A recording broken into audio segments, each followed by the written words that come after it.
প্রিয় শিক্ষার্থী, তোমরা সবাই কেমন আছো? নিশ্চয়ই সৃষ্টিকর্তার ইচ্ছায় তোমরা সবাই ভালোই আছো। আমিও সৃষ্টিকর্তার ইচ্ছায় ভালোই আছি। অনলাইন ক্লাসের ধারাবাহিকতায় আজকে আমি তোমাদের সঙ্গে আছি সুদামচন্দ্র, সহকারী শিক্ষক, পারৈল উচ্চ বিদ্যালয়, রায়নগর, নওগাঁ। তাহলে আজকে আমি তোমাদেরকে বাংলা সাহিত্যের নবম দশম শ্রেণী থেকে কবিতার অংশ থেকে আমি তোমাদেরকে পাঠ উপস্থাপন করব। প্রিয় শিক্ষার্থী, স্লাইডে তোমাদের জন্য কিছু ছবি সংযুক্ত করা হয়েছে। দেখো, ছবিগুলো লক্ষ্য করো। ছবিতে দেখে তোমরা কি কিছু বুঝতে পারছো? দেখো, প্রথম ছবি বাংলার মাঠঘাটের ছবি, দ্বিতীয় ছবি সোনা মসজিদ, তৃতীয় ছবি শহীদ মিনার, চতুর্থ ছবি মুক্তিযুদ্ধের ছবি। শিক্ষার্থীরা দেখো, এখানে আরও অন্তর্ভুক্ত করা হয়েছে জাতীয় কবি কাজী নজরুল ইসলাম, ক্ষুদিরাম, সূর্য সেন। এখন দেখো তো, এটা কোন দেশের মানচিত্র? তোমরা কি বলতে পারবে? নিশ্চয়ই বলতে পারবে। এটা হচ্ছে আমাদের স্বাধীন বাংলাদেশের মানচিত্র। তাহলে তোমরা এই ছবিটা দেখে তোমরা কি বুঝতে পারছো? আজকে তোমাদেরকে যে পাঠটা পড়াবো, তোমরা কি দেখে সেটা কি বুঝতে পারবে? দেখো, গেস করো। নিশ্চয় বুঝতে পারবে। দেখো, আজকে হচ্ছে আমাদের পাঠের বিষয় কবিতা আমার পরিচয়। আমার পরিচয় কবিতাটি লিখছে সৈয়দ শামসুল হক। আমার পরিচয় কবিতায় পড়ে তোমরা কি কি শিখবে বা শিখুন ফল কি? দেখো, সৈয়দ শামসুল হক কত খ্রিস্টাব্দে জন্মগ্রহণ করে তা বলতে পারবে। বাংলার ইতিহাসে উল্লেখযোগ্য 4 জন ব্যক্তির নাম বলতে পারবে। বাংলার ইতিহাস ও ঐতিহ্য সম্পর্কে বর্ণনা করতে পারবে, লিখতে পারবে। সবার উপরে মানুষ সত্য, তাহার উপরে নাই কথাটির তাৎপর্য ব্যাখ্যা করতে পারবে। এখন আমরা সৈয়দ শামসুল হকের পরিচিতি সম্পর্কে আমরা জানব। সৈয়দ শামসুল হকের জন্ম 27 ডিসেম্বর 1935 সালে কুড়িগ্রাম জেলা। Matric collegiate school, intermediate Jagannath college. তিনি সাংবাদিক ছিলেন। তার রচনাগুলির মধ্যে ছিল একদা আগ্রাজ্যে, অগ্নি জলের কবিতা, শীত বিকেল, রক্ত গোলাপ, ঈর্ষা। তিনি পুরস্কার পেয়েছেন 21 পদক, বাংলা একাডেমি।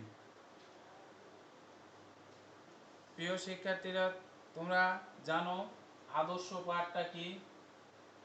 আদর্শ পাঠ হচ্ছে শ্রেণীকক্ষে শিক্ষক কর্তৃক উপস্থাপন করা হচ্ছে আদর্শ পাঠ। এখানে আদর্শ পাঠের মধ্যে আছে আমি জন্মেছি বাংলায়, আমি বাংলায় কথা বলি, আমি বাংলার আলপথ দিয়ে হাজার বছর চলি, আমি তো এসেছি চর্যাপদের অক্ষরগুলো থেকে, এসেছি বাঙালি বরেন্দ্রভূমি সোনা মসজিদ থেকে, আমি তো এসেছি তিতুমির আর হাজী শরীয়তুল্লাহ থেকে, আমি যে এসেছি 71-এর মুক্তিযুদ্ধ থেকে। প্রিয় শিক্ষার্থী, তোমরা কিছুক্ষণ সৈয়দ শামসুল হকের আমার পরিচয় কবিতাটি তোমরা পড়ে নাও। নিশ্চয় পড়ে নিয়েছ। দেখো, চিত্রে কিছু এখানে ছবি সংযুক্ত করা হয়েছে। ছবি দেখো, প্রথম ছবি, দ্বিতীয় ছবি। প্রথমে তোমরা যে ছবিটি লক্ষ্য করছো এটা হচ্ছে চর্যাপদের অক্ষরগুলো, আর দ্বিতীয়টা হচ্ছে ডিঙ্গার বহর। সেই জন্য এখানে বলা আছে আমি তো এসেছি চর্যাপদের অক্ষরগুলো থেকে, আমি তো এসেছি সওদাগরের ডিঙ্গার বহর থেকে।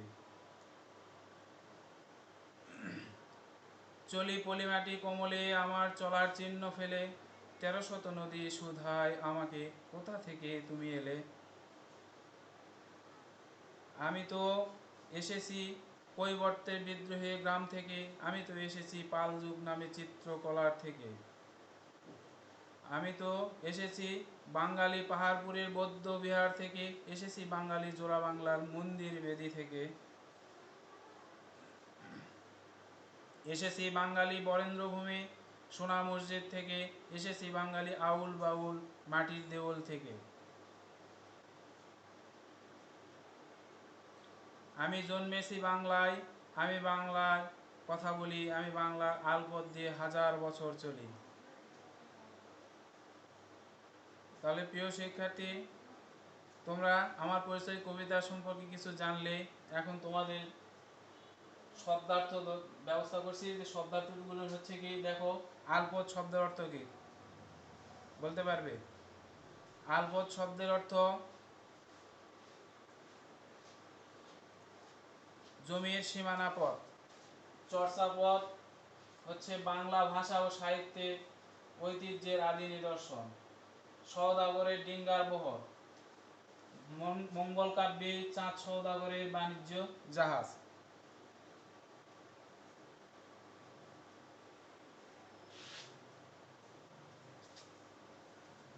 প্রিয় শিক্ষার্থী, এখন তোমাদের কর্মপত্র হিসাবে সৈয়দ শামসুল হক কত সালে জন্মগ্রহণ করেন এটা তোমরা জানবে, তোমরা খাতায় এটা লিখবে। জানি এতক্ষণ তোমরা লিখে ফেলেছ। কবি শামসুল হক 1935 খ্রিস্টাব্দের 27 ডিসেম্বর কুড়িগ্রাম শহরে জন্মগ্রহণ করেন।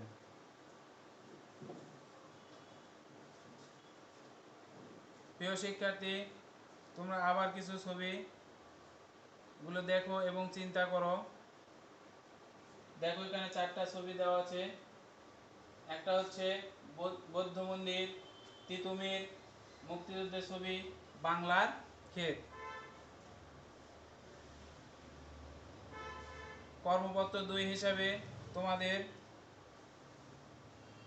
কাজ দেওয়া হয়েছে যে বাংলার ইতিহাসে উল্লেখযোগ্য 4 জন ব্যক্তির নাম লিখো। তোমাদেরকে আমি কিছুক্ষণ আগে দেখাইছি, তোমরা নিশ্চয়ই পারবে। দেখো, ওখানে 4 জন ব্যক্তির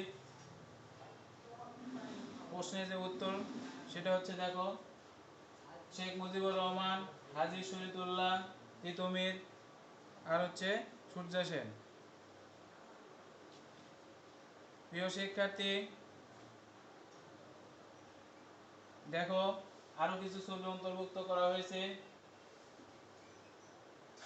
আমাদের হচ্ছে কি শহীদ মিনার, সুভাষচন্দ্র বসু, শেখ মুজিবুর রহমান আর হচ্ছে বাংলার কিছু প্রাচীন ঐতিহ্য। কর্মপত্র 3 হিসাবে তোমাদেরকে কাজ দেওয়া হয়েছে কি বাংলার ইতিহাস ঐতিহ্য সম্পর্কে বর্ণনা করে লিখো। প্রিয় শিক্ষার্থী, তোমরা এটা কর্মপত্র 3 হিসাবে তোমরা এটা খাতায় লিখবে যে কি বাংলার ইতিহাস ঐতিহ্য সম্পর্কে বর্ণনা করতে হবে। প্রিয় শিক্ষার্থীরা, তোমরা নিশ্চয় লিখে ফেলেছ। দেখো, এর সমাধান হিসাবে সম্ভাব্য উত্তর আমি তোমাদেরকে কিছু দেওয়ার চেষ্টা করছি। বাঙালি সর্বদাই স্বাধীন ও আত্মমর্যাদাবোধ সম্পন্ন জাতি। বাঙালি জাতির এই স্বাধীনতা, সংস্কৃতি ও ঐতিহ্য বারবার ছিনিয়ে নিতে চেষ্টা করেছে বিদেশি শাসক গোষ্ঠী, কিন্তু স্বাধীনচেতা বাঙালি জাতি সর্বশক্তি এমনকি জীবন দিয়ে রক্ষা করেছেন এদেশের সার্বভৌম। এদেশের মানুষকে সাহস ও শক্তি যোগাতে যারা অবদান রেখেছেন তারা হলেন তিতুমির, হাজী শরীয়তুল্লাহ, ক্ষুদিরাম বসু, সূর্য সেন আর জাতির জনক বঙ্গবন্ধু শেখ মুজিবুর রহমান সহ আরও অনেকে। প্রিয় শিক্ষার্থী, তোমরা এতক্ষণ ধরে আমার পাঠে সঠিকভাবে মনোযোগ দিয়েছো এবং সঠিকভাবে তোমরা লক্ষ্য করেছো এবং জানছো, এই জন্য তোমাদেরকে মূল্যায়ন করার ব্যবস্থা করেছি। এবং এই মূল্যায়নগুলো দেখো তোমরা পারো কিনা। এই প্রশ্নের মধ্যে থেকে, এই কবিতা থেকে তোমাদেরকে প্রশ্ন করা হবে। দেখো, সৈয়দ শামসুল হকের লেখা কবিতা কোনটি? 1 নম্বর প্রশ্নে সৈয়দ শামসুল হকের লেখা কবিতা কোনটি? তারপর 2 নম্বর আছে তিতুমির কত সালে জন্মগ্রহণ করেন। এখানে 4টে করে অপশন দেওয়া আছে নৈর্ব্যক্তিক বহু নির্বাচনী প্রশ্ন। বরেন্দ্রভূমি সোনা মসজিদ কোথায় অবস্থিত? পারবে না? নিশ্চয়ই পারবে। দেখো প্রথমটা হচ্ছে সৈয়দ শামসুল হকের লেখা কবিতাটি হচ্ছে ক নাম্বার শীত বিকেল। 2 নম্বর প্রশ্ন তিতুমির কত সালে জন্মগ্রহণ করেন। এখানে খ নম্বর প্রশ্ন 1782 সাল। বরেন্দ্র সোনা মসজিদ কোথায় অবস্থিত? এটা চাঁপাইনবাবগঞ্জ জেলায়। প্রিয় শিক্ষার্থী, এতক্ষণ হচ্ছে তোমাদের ক্লাসে সংযুক্ত ছিলে। এখন তোমাদের জন্য বাড়ির জন্য কিছু কাজ দেব।